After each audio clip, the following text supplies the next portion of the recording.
अब शराबी बनाती हो।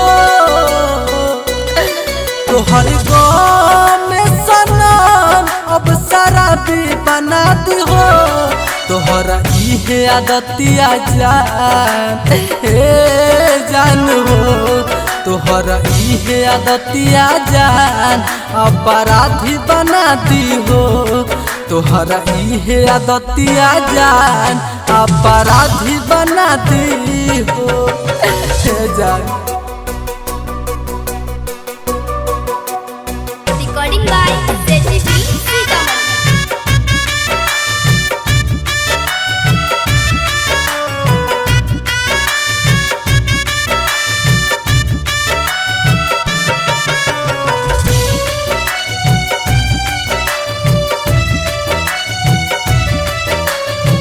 फटल दिलवा सियतानी धागा सुई से गिरतावे खून हम पूछतानी रुई से हे जान। फटल दिलवा सियतानी धागा सुई से गिरतावे खून हम पूछतानी रुई से। तोहर दिहल डिप्रेशन आतंकवादी बनाती हो। तोहर इहे आदतिया जान अपराधी बनाती हो। तोहर इहे आदतिया जान अपराधी बनाती हो।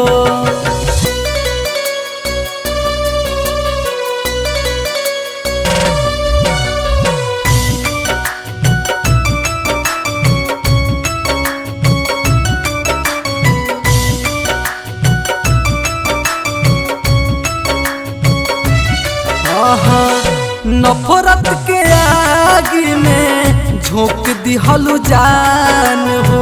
घुट घुट के निकलता हमरो प्राण हो ए जान।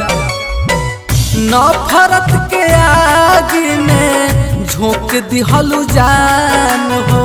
घुट घुट के निकलता हमरो प्राण हो। जवन दिलू दर्द पवन के अपवादी बनाती हो। तोहरा इहे आदतिया जान अपराधी बनाती हो। तोहरा इहे आदतिया जान अपराधी बनाती